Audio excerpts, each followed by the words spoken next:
لڑکی کی تربیت میں کون سے عوامل شامل ہونے چاہیے تاکہ وہ ایک مکمل جو ہے پرسنالٹی کا حامل ہو، اور اس کو جو ہے وہ رشتے بیلنس کرنے آئے، بیوی کا رشتہ اور ماں کا رشتہ اور سارے سسرالیوں کے رشتے. تو اس حوالے سے ہم چاہیں گے کہ آپ اپنی گفتگو کا آغاز کریں. بسم اللہ. بہت بہت شکریہ. اعوذ باللہ من الشیطان الرجیم. بسم اللہ الرحمن الرحیم.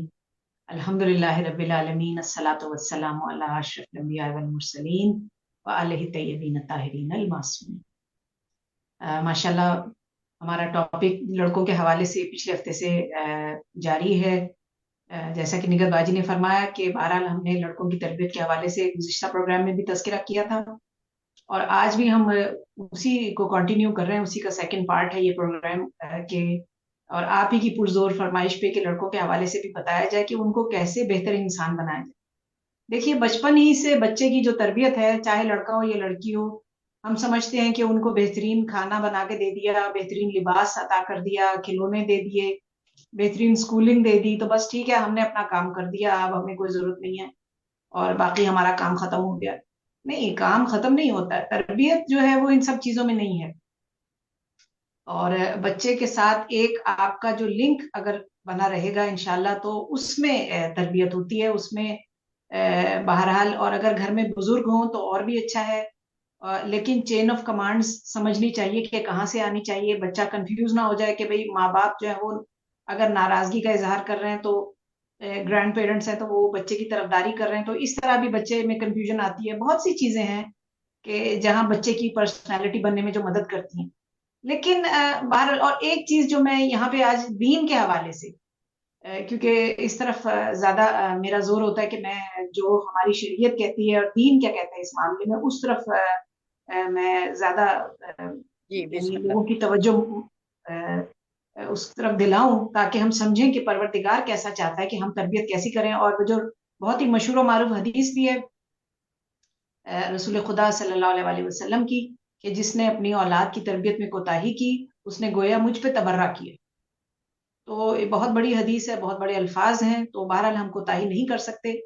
اور بچہ جب ہوتا ہے پیدا، تو وہ اپنے اندر اس کی جبلت میں ہوتا ہے پروردگار پہ ایمان اور اللہ کی پہچان، اللہ کی معرفت. بچہ ساتھ لے کے پیدا ہوتا ہے، اس کے اندر اس کی فطرت میں چیزیں پائی جاتی ہیں. لیکن کیا ہوتا ہے کہ وقت کے ساتھ ساتھ یہ چیزیں کمزور ہو جاتی ہیں، ایمان کمزور ہو جاتا ہے.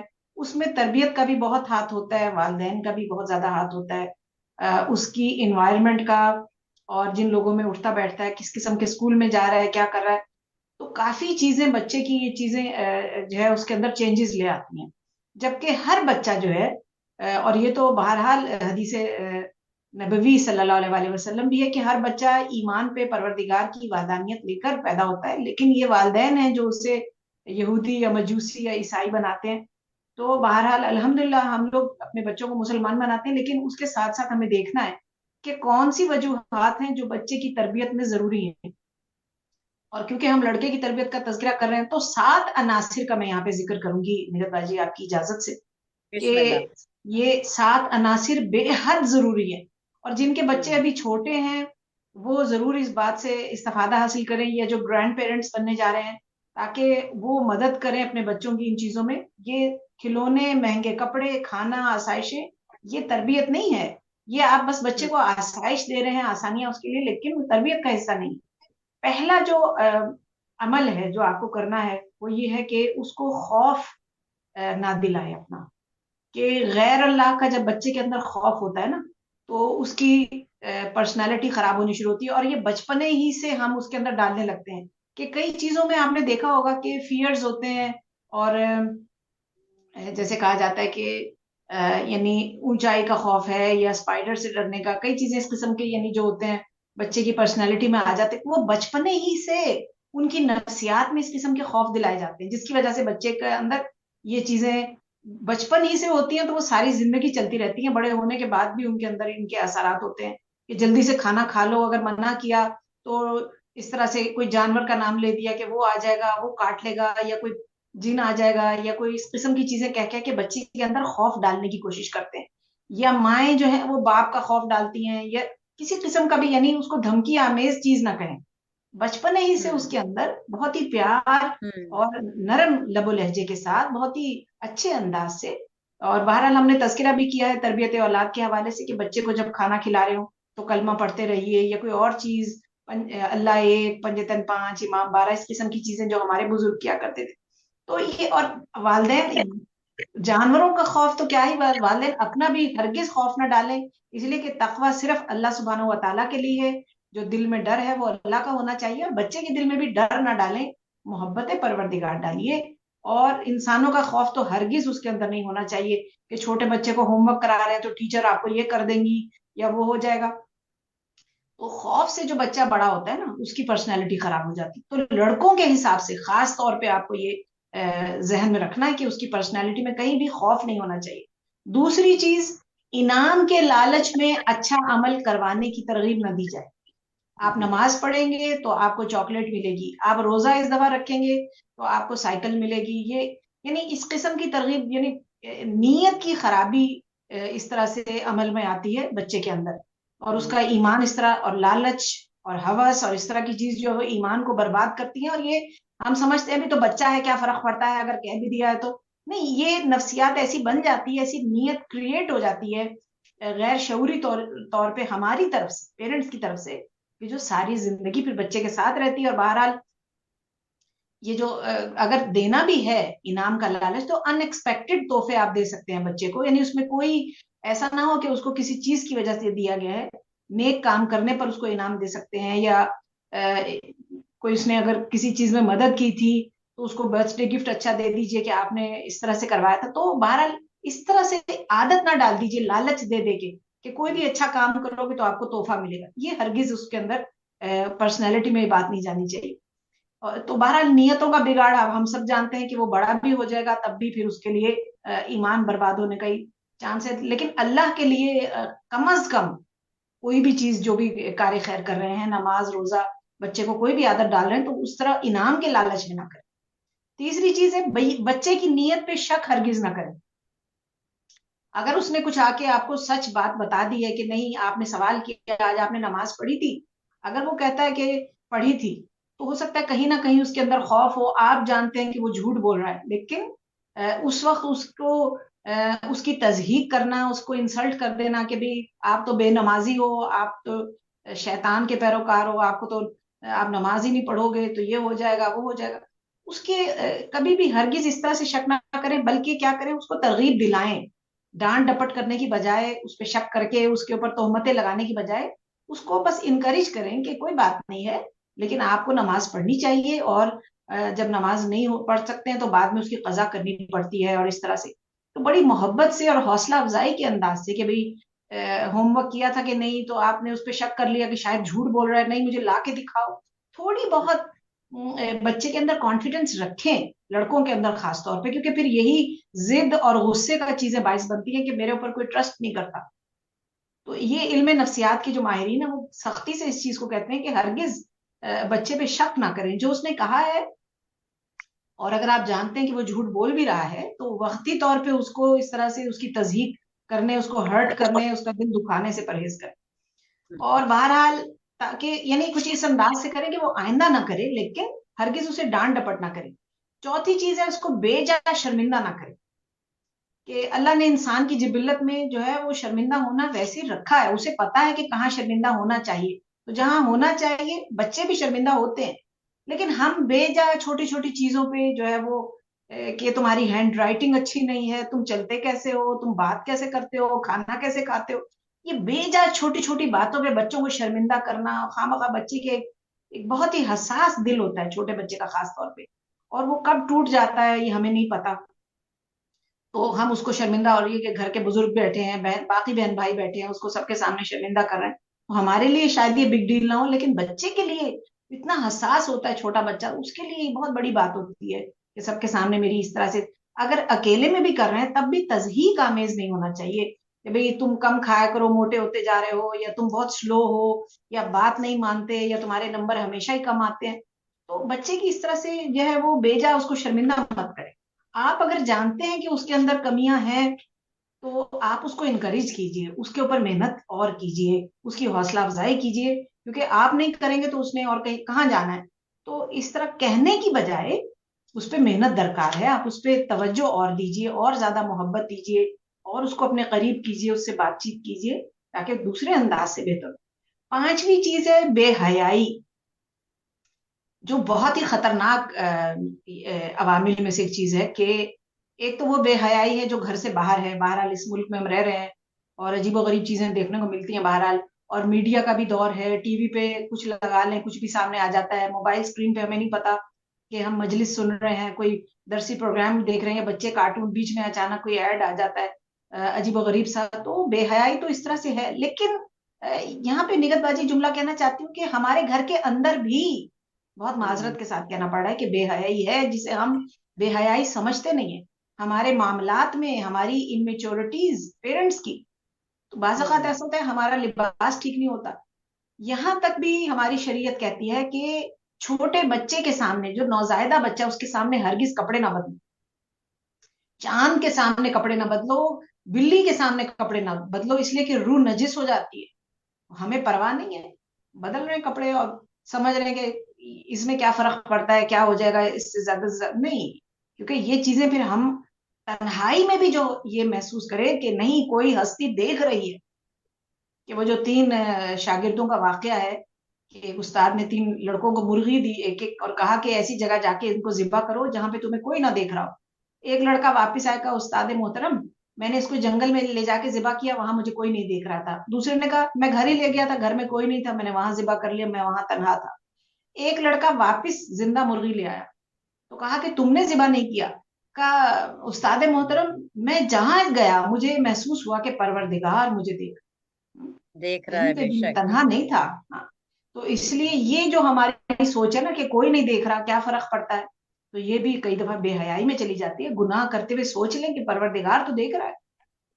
تو ہمارا اٹھنا بیٹھنا, ہماری باتوں میں کئی دفعہ بے حیائی ہوتی ہے کہ بچے چھوٹے ہیں کیا فرق پڑتا ہے, اور غصہ ہے اور بد زبانی کر رہے ہیں, بد اخلاقی کر رہے ہیں, تو یہ بھی بے حیائی میں چلی جاتی ہے بات. اور 1 سال کے بچے کے سامنے بھی اگر آپ یہ سمجھیں, اور کئی دفعہ ایسا ہوتا ہے کہ مائیں جو ہے وہ چھوٹے بچے کے پیمپرز بھی لوگ بیٹھے ہوئے وہ چینج کر رہی ہیں, یا 1 سال کا بچہ اس کے کپڑے بدلوائے جا رہے ہیں سب کے سامنے. تو یہ چیزیں ان کا بہت ہی شروع سے خیال رکھنا چاہیے. اچھی پیرنٹ ہوڈ میں باتیں جاتی ہیں کہ آپ ان کا لحاظ رکھیں کہ یہ بے حیائی میں باتیں جائیں گی, تو اس کا حیاداری کا بھی ایک معیار ہونا چاہیے. مائیں اور دونوں والدین اس چیز کو سمجھے کہ وہ معیار بہت بلند ہونا چاہیے. حیاداری تو ہے وہ بہرحال ہمارے دین کا بھی حصہ ہے. 6ٹھی چیز یہ تعریف.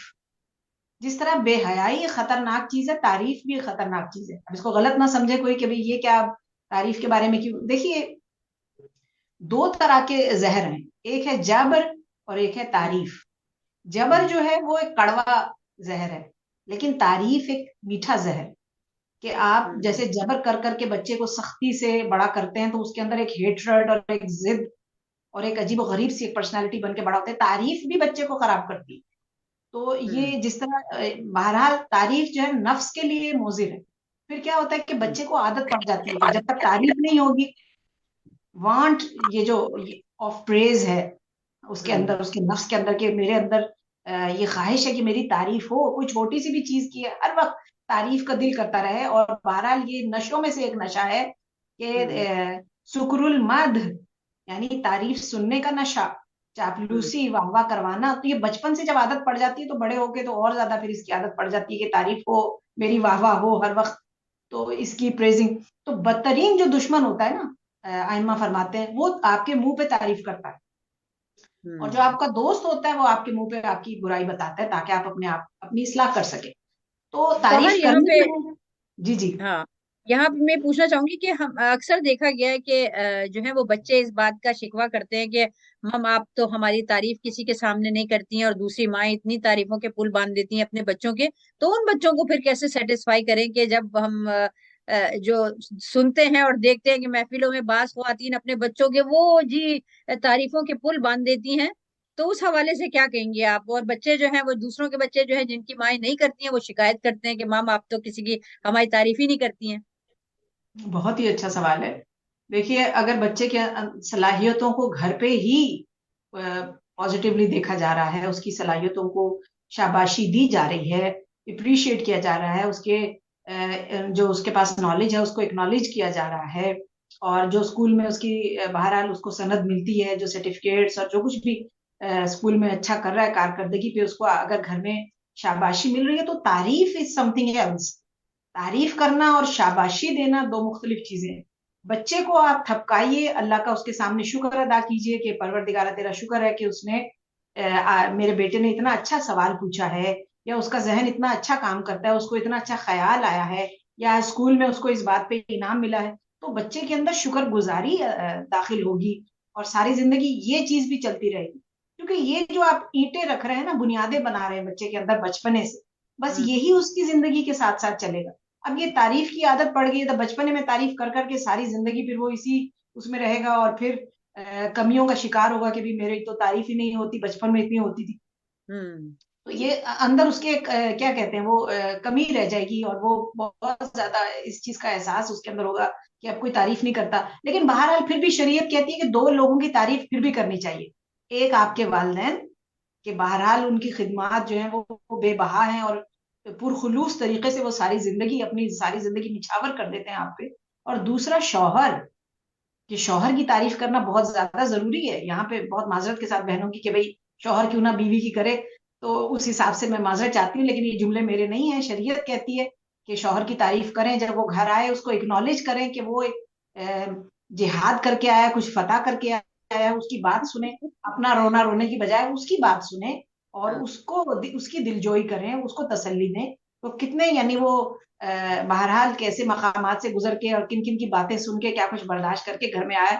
تو بہرحال اس کا خیال رکھنا ضروری ہے. لیکن لیکن بچے کو جی جی اور یہاں پہ خطا کلامی کی معافی چاہتی ہوں. یہاں پہ یہ مسئلہ ہو جائے گا پھر، کیونکہ آج کل لڑکیاں بھی کام کرتی ہیں، وہ جب آئیں گی کہیں گی ہم بھی اسی طرح سارے مسائل سے گزر کے جو ہے وہ گھر آتے ہیں، صبح سے شام تک جاب کرتے ہیں، اور جاب میں کیا کیا مسائل ہوتے ہیں، کیا کچھ ہوتے ہیں.